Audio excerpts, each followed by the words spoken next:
and because we don't know what Europe is going to decide, how they're going to behave towards us if we do leave, it's quite difficult to know what. All right, well, let's have a try with our panel. David Davis, the IFS, as you know, yes. an organisation that Michael Gove said he had the greatest respect for. Not anymore. Said there'd be an additional year or two of austerity. Well, they're just wrong. They didn't do any work of their own. What they did was look at all the other surveys that had taken place.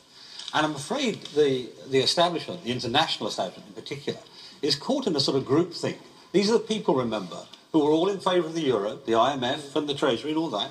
They never saw the 2008 financial crisis coming. In fact, they helped cause it.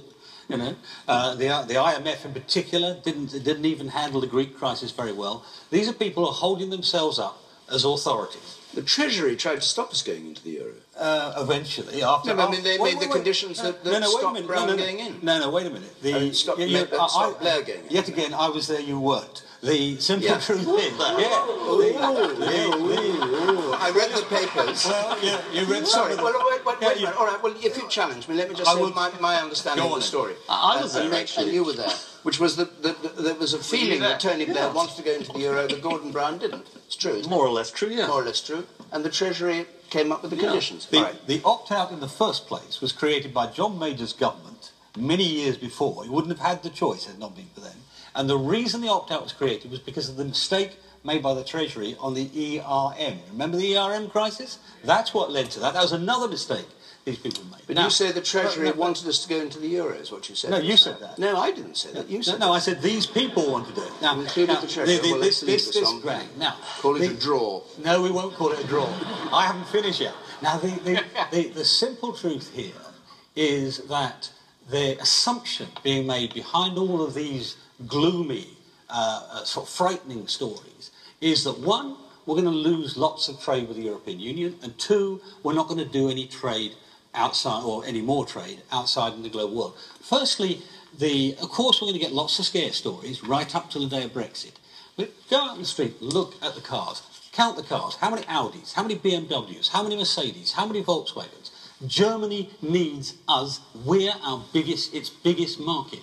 France needs us for wine and cheese. The deal will be done in the next 2 years. That's the first thing. Second thing, in terms of global trade, the worst operator in terms of creating free trade areas in the world is the European Union. It hasn't got to deal with the United States yet. It hasn't got to deal with China. It hasn't got to deal with India. It tried for nearly 10 years to get a deal with India. It took 9 years to get a deal with Canada.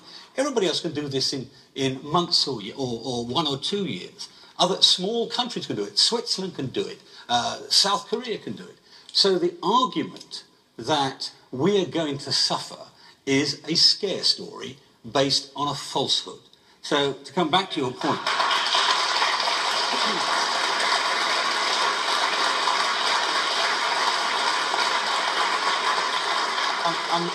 A man called Stuart Rose, who is the business leader of the Remain campaign, was interviewed in front of a select committee, and one of the House of Commons select committees. And one of the things he admitted was that nothing would change very much at all for the first couple of years anyway.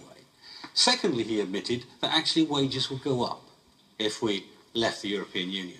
Now, those two things to me do not argue for a great recession or a great penalty we have to face if we leave the Union. Okay. And I come back to the point, we're leaving, we should leave because of recovering control of our own affairs, and we'll run them better than they do. All right. That does not include a recession. Ed Miliband,